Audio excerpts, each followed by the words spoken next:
Muy buenas tardes. Vamos a dar continuidad a lo que es el desarrollo del contenido programático de esta materia de derecho de los hidrocarburos.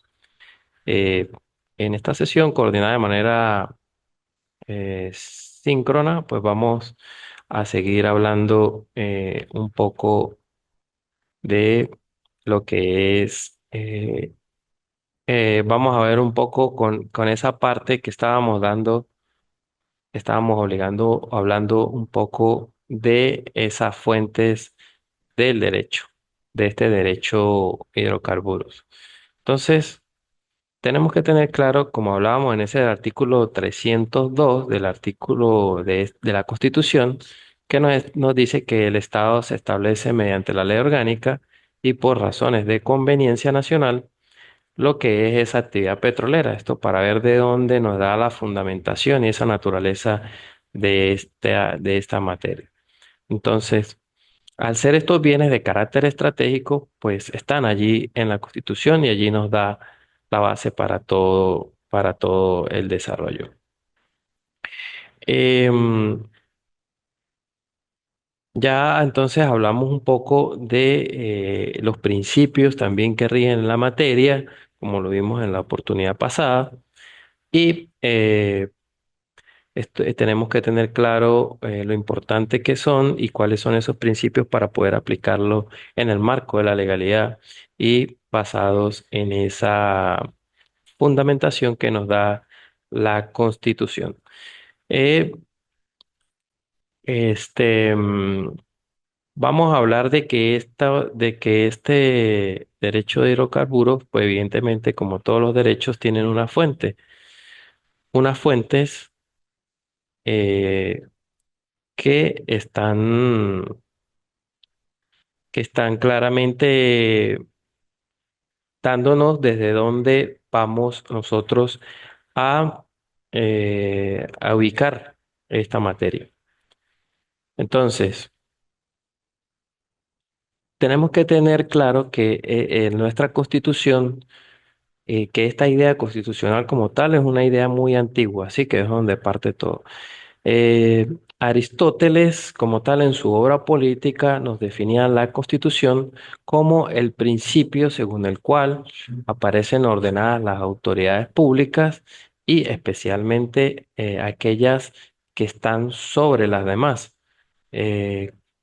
Eh, como tal, pues era la autoridad soberana. Esto aquí le añadía que la Constitución determinaba lo que era la organización y la autoridad del Estado, también lo que son la división de los poderes y la residencia y la residencia de la soberanía y el fin como tal de toda sociedad civil.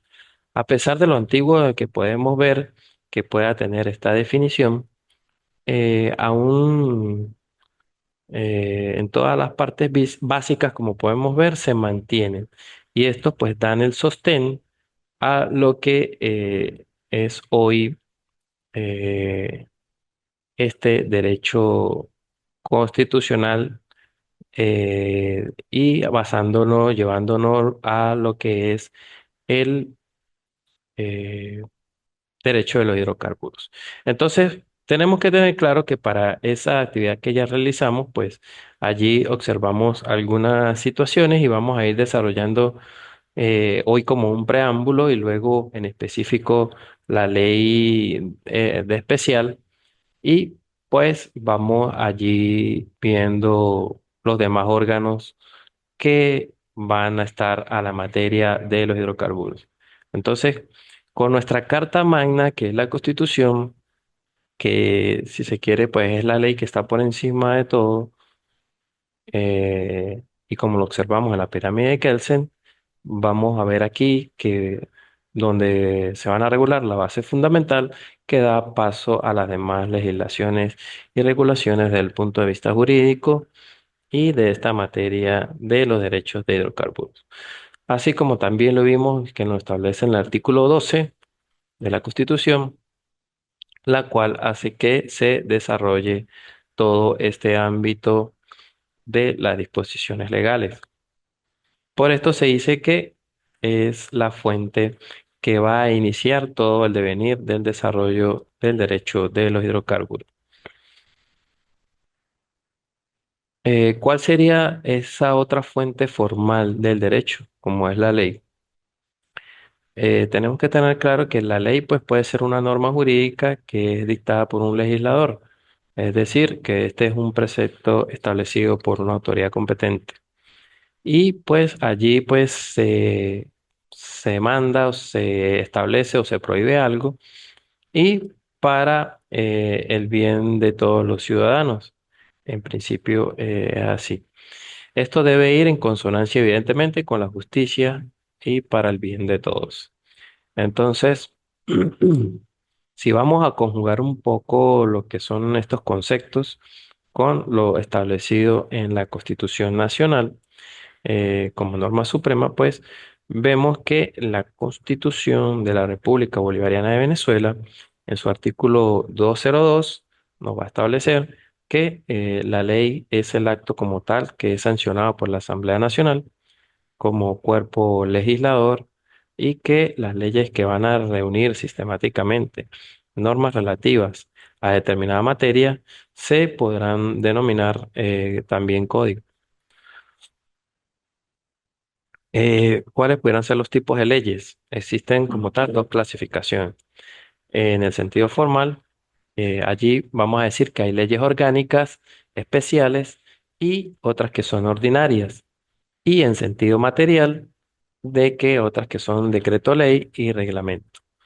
Y pues vamos a ver que el primer tipo de ley, como es el formal, pudieran ser por ejemplo, las leyes orgánicas, la vamos a conseguir en el artículo 203 de la Constitución. Allí nos va a establecer que estas leyes son las que se dictan para organizar los poderes públicos o para desarrollar los derechos constitucionales para que sirvan de marco normativo de otras leyes. Los juristas coinciden en afirmar que estas leyes orgánicas deben situarse exactamente debajo de la Constitución Nacional en en esa construcción de pirámide que nos estableció Kelsen. El otro tipo de ley en este sentido formal es la ley especial o leyes especiales. Estas son las que rigen con preferencia en el campo, como lo dice su palabra, en el campo de su propia especialidad y estos se rigen con preferencia sobre las leyes ordinarias. Y hay otro tipo de leyes especiales de mucha importancia, como lo constituyen los tratados internacionales, los cuales son compromisos que los estados adquieren como miembro de la comunidad internacional. Esto en forma de tratados, convenciones, actas, protocolos, acuerdos o concordatos. Y por último, dentro de este sentido formal tenemos las leyes ordinarias. Estas pues son actos sancionados por la Asamblea Nacional como el cuerpo colegislador. ¿Y por qué se dice que es colegislador? Porque pues muchas de ellas van a emanar de proyectos que son creados por la sociedad y pues son tomados como tal por el legislador a los fines de convertirlos en una ley con la formalidad que se exige. Según los estudiosos del derecho, estas leyes ocupan el tercer lugar de importancia dentro de la formación piramidal del derecho. Ahora, en sentido material o real, vamos a decir que el primer tipo de ley en este sentido son los llamados decreto ley. Estos decretos ley son actos que tienen fuerza de ley, pero que van a emanar del Poder Ejecutivo Nacional.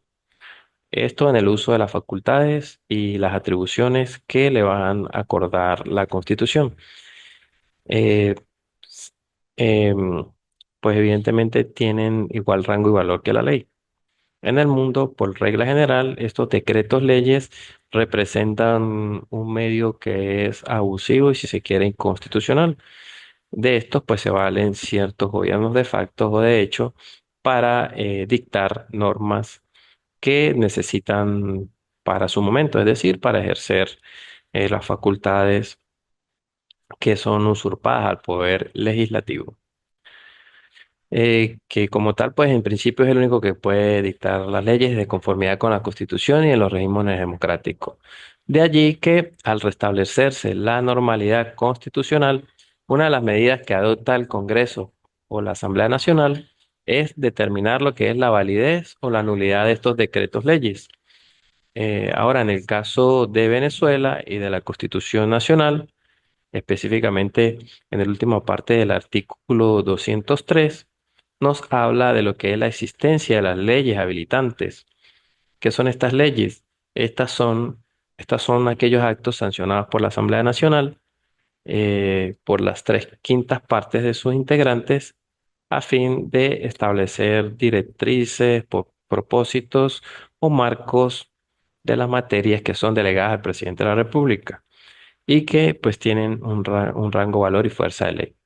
En el caso de estas leyes habilitantes, deben fijarse el plazo del ejercicio.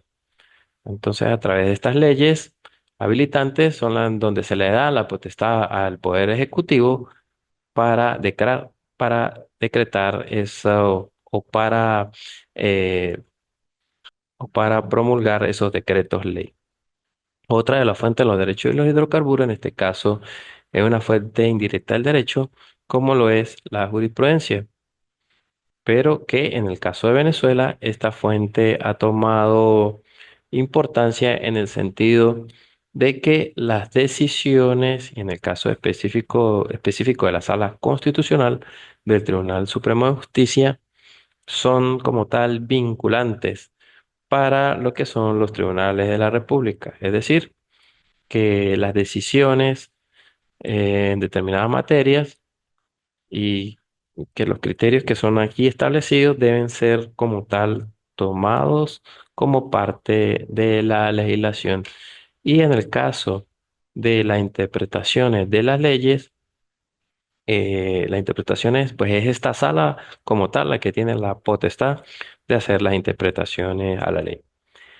Y pues eso se irá explicando mejor más adelante y cuál es su fundamento. Esto no quiere decir que las demás salas mm, no tengan con sus decisiones reiteradas, que no puedan crear un criterio orientador para los demás tribunales de la República. Pero antes de todo esto, vamos a definir lo que es la jurisprudencia como tal. Y como tal, pues se puede decir que se entiende por jurisprudencia aquellas actividades desarrolladas por los jueces en la aplicación del derecho, dictando sentencias que deciden casos concretos y que se presentan a su conocimiento. También podemos decir que la jurisprudencia es aquella que está conformada por un conjunto de decisiones de los tribunales y que van a servir de criterio o fundamento razonable en aquellos casos en que no existe una ley que claramente lo vaya a regular. Por ejemplo, cuando se dice que un determinado fallo o decisión del tribunal creó un criterio jurisprudencial. También podemos definir a la jurisprudencia como el conjunto de fallos o sentencias que están firmes y que son uniformes, que son dictados por los órganos jurisdiccionales del Estado. También pudiéramos decir, entender por este concepto las reiteradas interpretaciones que de las normas jurídicas hacen los tribunales de justicia. Esto en sus resoluciones o en sus decisiones, también llamadas sentencias. Ahora vamos a ver un pequeño caso práctico con respecto a una decisión del Tribunal Supremo de Justicia en su sala constitucional de fecha 7 de abril del año 2015. Esa es la sentencia número 423, en donde pues aquí estaba PDVSA Petróleo como parte. Y este es un caso de lo que son las prerrogativas y privilegios de ley que tiene la República como tal. En estos casos, las sentencias reiteradas desde hace más de una década pra- tiene pues el Tribunal Supremo de Justicia una serie de decisiones que han creado un criterio en donde a quienes se le deben, en donde nos dicen a quiénes se le deben, a quiénes se les deben aplicar esos criterios o esas prerrogativas de ley. Entonces, por ejemplo, en esta sentencia, eh, esto pues se aplica por razones de interés público, porque la República cuando es sujeto de una relación jurídico-procesal goza de esos privilegios. Esas prerrogativas procesales son de estricto orden público, por tanto son irrenunciables y por ello deben ser aplicados por las autoridades judiciales en todos los procedimientos judiciales y especiales en donde se aparte la República. En esta decisión, como múltiples otras en las que se han dado, se observa que la sociedad mercantil PDVSA Petróleo S.A. es un ente que es descentralizado funcionalmente, pero con fines empresariales. Por esto se dice que es una empresa del Estado. Por ello, eh, por tener derechos y bienes e intereses patrimoniales de la República, pues van a gozar de este privilegio y privilegios y prerrogativas, los cuales no han sido declarados por las reiteradas sentencias y me dicen que cómo pudieran manifestarse o cómo pudieran manifestarse esos privilegios y prerrogativas de ley, porque en muchas oportunidades se pueden dar estas situaciones y no sabemos qué alcance tienen. Esos privilegios y prerrogativas pueden darse en dos formas. En primer lugar, por ejemplo, toda sentencia definitiva que sea contraria a la prevención, eh, a la pretensión, a la excepción o la defensa de la República, siempre debe ser consultada al Tribunal Superior competente. Entonces, eh, siempre que salga perdidosa la República o alguno de sus entes, pues inmediatamente debe tener otra instancia. Así no sea atacada, siempre debe ser consultada ante un órgano jurisdiccional superior competente. Esto de conformidad con el artículo 72 de este decreto con rango, valor y fuerza de ley de la Ley Orgánica de la Procuraduría General de la República. Eh, Esto nos establece esta posibilidad. Esto pues va a traer como consecuencia que no va a aplicar la confesión ficta o la admisión de los hechos en el caso de que esté inmiscuida la República o algunos de sus entes, quienes en caso de que no asistan o no den contestación a determinada pretensión, pues siempre van a quedar contradichas y van a pasar a un tribunal superior para que sean revisadas. Las otras de las prerrogativas o privilegios procesales que da la ley de la República es que sus bienes pues no pueden ser objeto de medidas de embargo, bien sea preventivo o ejecutivo. Evidentemente, esto tiene unas excepciones que se cumplan el procedimiento de ley. Bueno, esto para que tengamos en cuenta una de estas fuentes como las vemos en una decisión real en la práctica. Así nos aparece en el buscador del Tribunal Supremo de Justicia por fecha, número de expediente, número de sentencia, cuál es la sala, cuál es el ponente, cuáles son las partes y cuál es el procedimiento. Entonces, allí lo podemos ver en la práctica cómo es la jurisprudencia. Por ejemplo, otra es de la fuente de las costumbres. Hay una serie de definiciones. Por ejemplo, podemos iniciar diciendo que la costumbre es una de las fuentes del derecho. Como tal, pues no es otra cosa que normas jurídicas que no son escritas y son impuestas por el uso, ¿sí? También podemos decir que la costumbre es un uso existente en un grupo social, que como tal van a expresar un sentimiento jurídico de los individuos que componen dicho grupo. También pudiéramos decir que esta es la manifestación de la norma jurídica que es hecha tácitamente por el pueblo mediante un uso uniforme y constante. La característica es que es una norma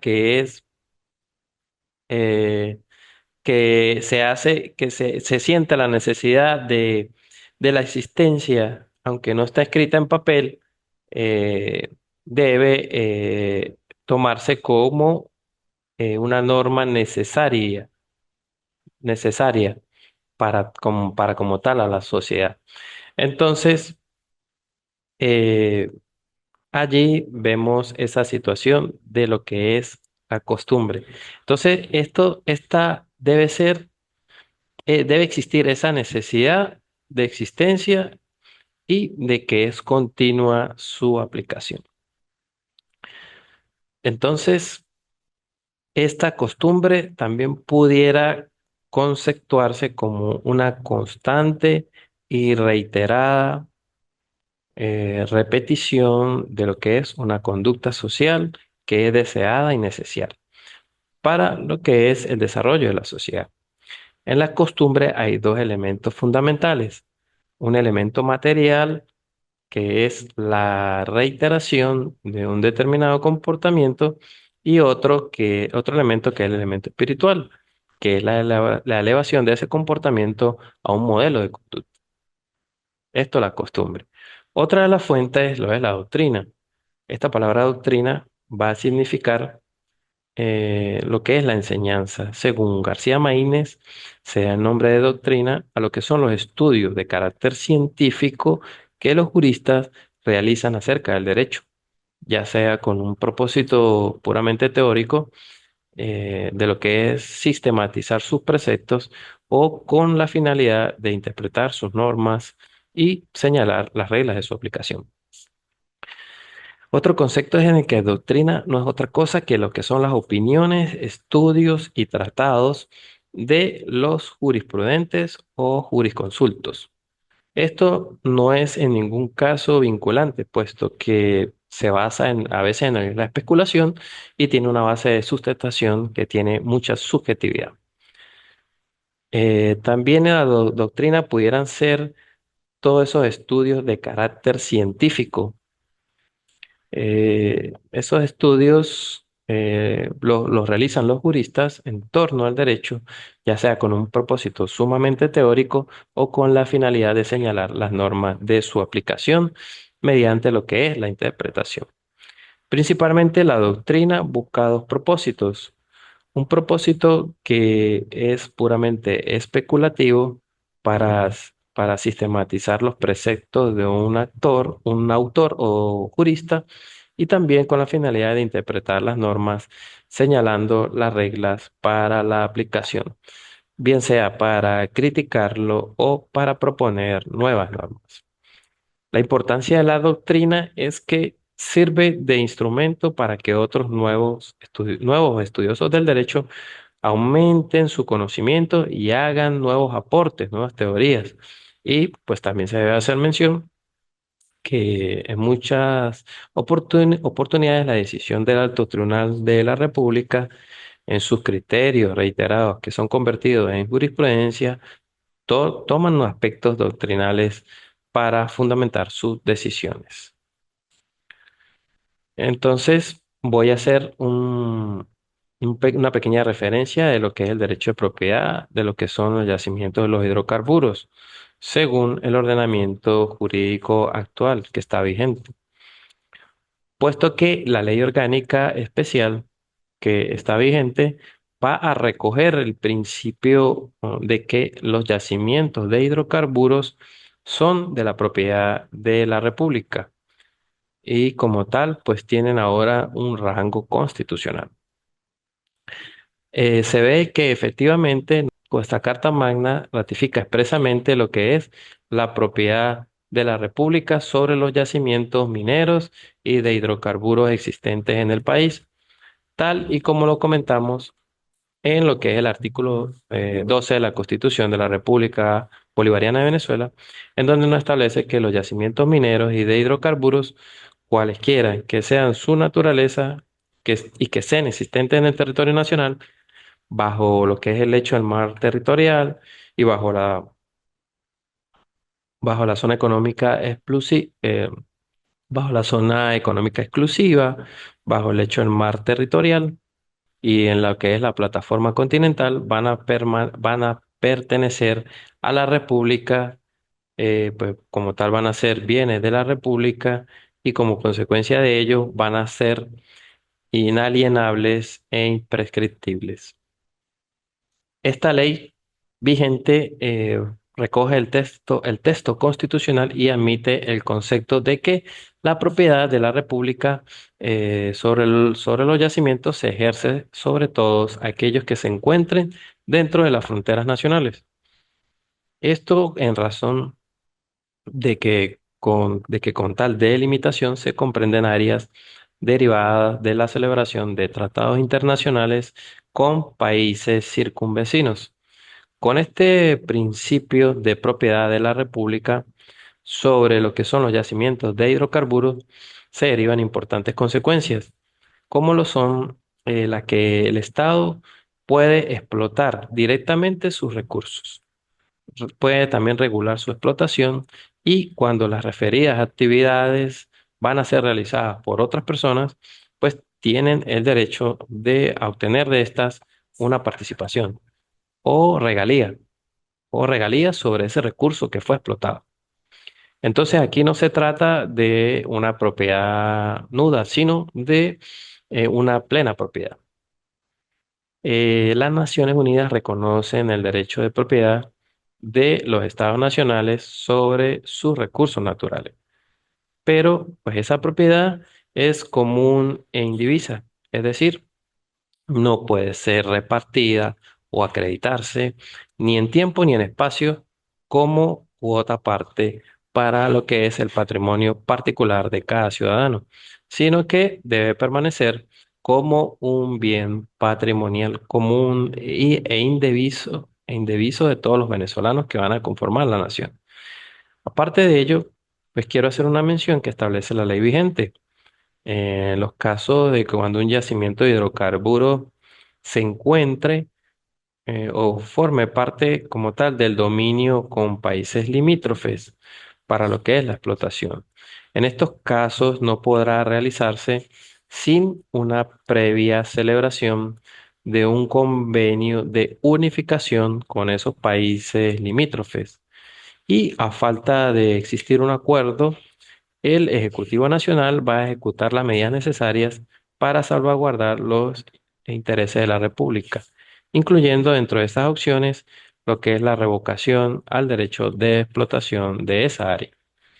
Con este punto, pues damos por concluido el temario del número uno y vamos a pasar directamente a desarrollar lo que es la unidad número dos, referida al proceso industrial petrolero, iniciando con lo que es la definición del petróleo. Vamos a decir que petróleo viene de la palabra petroleum, que significa aceite de piedra. En sí es un aceite mineral natural que está constituido por una mezcla de hidrocarburos y otros elementos en menor cantidad. Su definición científica es que es un conjunto de compuestos químicos que son complejos, evidentemente, y cuya composición principal es hidrógeno y carbono. Esto, pues, evidentemente, en menor cantidad, pero tiene también azufre, nitrógeno y oxígeno. El petróleo, como tal, pues, es una sustancia combustible negra y viscosa que es líquida a temperatura y presión normal. Su origen está en la descomposición de lo que son sustancias orgánicas y producidas por la acción de microorganismos, como lo son restos de plantas y animales marinos, así también como algas, moluscos y peces en mares interiores eh, que son, que fueron pocos profundos y que luego fueron cubiertos por arcilla, por fangos, eh, y pues cubiertos por ello se sedimentaron. Esto sumado a que el incremento en las temperaturas y por el enterramiento de todos estos compuestos y con el transcurso del tiempo, millones y millones de años, pues eh, se considera que este es un recurso fósil no renovable. Ahora, esto es lo que es el petróleo. Ahora, ¿qué es el gas? El gas como tal es ese fluido aeriforme que está sometido a la presión y temperatura ordinaria. Esto como tal es un carburo de hidrógeno que está mezclado con otros gases que se va a obtener por la destilación en pasos cerrados del carbón de piedra y se va a emplear comúnmente para lo que es el alumbrado, la calefacción y para obtener cualquier tipo de fuerza motriz, entre otros usos. Este gas, pues, es una mezcla de compuestos. Este gas natural es una mezcla de compuestos de hidrógenos y carbonos, así como pequeñas cantidades de compuestos no hidrocarburos en fase gaseosa o en solución con el petróleo crudo, que este existe en los yacimientos. La molécula del gas natural está compuesta por un átomo de carbono y cuatro hidrógenos.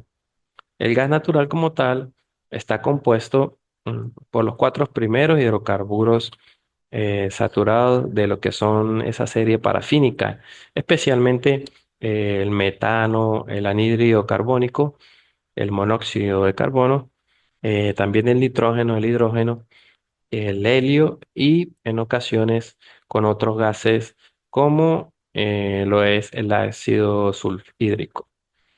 Para explotar estos yacimientos subterráneos de gas natural, es preciso perforar las capas superiores de la roca eh, y pues así permitir que el gas se precipite a gran velocidad a la superficie.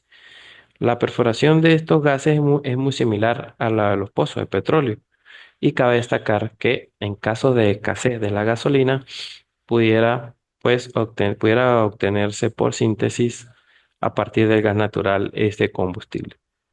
A los efectos de ilustrar un poco, y pues está allí esa pequeña gráfica en la cual se evidencia cómo se encuentran en el subsuelo estos hidrocarburos. Y allí vemos que por encima de lo que es el petróleo, siempre se encuentra lo que es el gas natural, rodeado de esa roca impermeable y el petróleo rodeado entre agua y roca impermeable. Esto como para ver un poco cómo están de correlacionados estos dos hidrocarburos tan importantes. Luego vemos en los temas de esta unidad una serie de conceptos que forman parte de una investigación que ustedes han realizado. Por eso, pues no voy a extenderme en ello. Vamos a seguir con lo que es ese proceso industrial petrolero o refinatorio. Estos procesos en la industria petrolera principalmente consta de una inversión muy alta, una inversión desde el punto de vista financiero, que en primera instancia va a solventar la etapa de preproducción, misma que puede resultar o no y que posteriormente, si ésta llegara a ser exitosa, pues se financiaría la etapa de producción. En ese entendido, el proceso de la industria petrolera van a componer dos etapas, que son una etapa de preproducción y una etapa de producción como tal. En esa primera etapa de preproducción se dan tres procesos principales. Allí se va a determinar si se puede pasar a la segunda etapa. Estas tres etapas son un proceso de prospección, un proceso de adquisición y un proceso de exploración. El primero de ellos, es decir, el de prospección, se va a realizar en donde hay búsqueda a gran escala de áreas que son ricas en hidrocarburos y este término de hidrocarburo es sinónimo de petróleo, ya que allí existe la combinación del hidrógeno con el petróleo.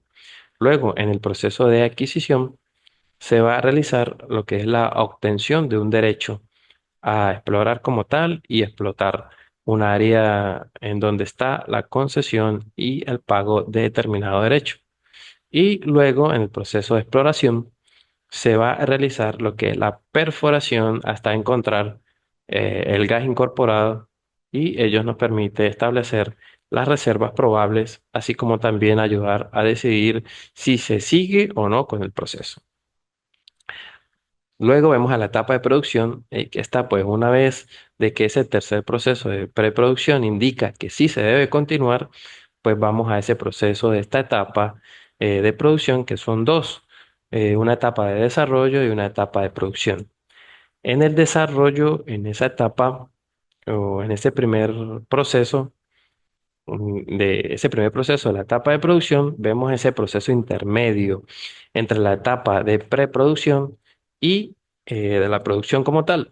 Pues en esta se va a determinar lo que son las reservas probadas para pasar recién a lo que es la producción como tal. Y luego ya en lo que es la producción, que es el segundo proceso el segundo proceso en la producción como tal, y desde un enfoque contable, la producción termina en lo que es la boca de lo que serían los pozos petroleros, para luego sí pasar a la distribución y posterior venta de esos hidrocarburos. Y por último, en esta unidad quiero hacerle la referencia a lo que es el proceso refinatorio del petróleo. La refinación del petróleo es un proceso complejo que es utilizado para separar las fracciones de los diversos hidrocarburos, sobre todo partiendo de lo que es el petróleo crudo, que es un petróleo sin procesar, y a través de este proceso de refinación, pues los diversos productos de petróleo, tales como aceite, tales como otros químicos, biocombustibles y otros gases, son sustancias que se manipulan diariamente en todo el mundo. Este proceso tiene cinco procedimientos básicos de refinación de petróleo, los cuales son la separación, que es mediante un proceso de destilación o absorción, también lo que es el craqueo, que es el rompimiento de grandes moléculas en moléculas más pequeñas, también la reformación. En esta reformación, que es como tal la redisposición de la estructura molecular, también lo que es la combinación, que consiste en que esas moléculas más pequeñas son combinadas con el fin de obtener moléculas más grandes, y los tratamientos, que es como tal la remoción química de contaminantes. Entonces, bueno, allí vemos una gráfica en donde vemos como el petróleo crudo, que se ve a mano izquierda, va a ingresar en ese proceso de destilación y es sometido a una diferencia de temperatura para obtener cada uno de estos combustibles. Entonces, con este proceso de destilación, vemos que a medida de que se va calentando y se va llevando a determinadas temperaturas, va a tener la base para obtener, va a tener determinado combustible. Y pues bueno, allí ese ejemplo bastante claro gráfico que podemos observar en los hidrocarburos. Bueno, con esto entonces vamos concluyendo la presente sesión. Eh, Cualquier pregunta o duda a través de la mensajería instantánea de, del Instituto de Estudios Superiores de Investigación y Posgrado, en el cual pues ustedes pueden allí eh, ejercer cualquier pregunta o duda, lo cual gustosamente le atenderé por esa vía, y siendo pues la mensajería instantánea ese medio más idóneo para eh, poder atenderlos en vía remota o en vía asíncrona. Bueno, muchas gracias por su atención. Nos vemos en una próxima oportunidad. Hasta luego.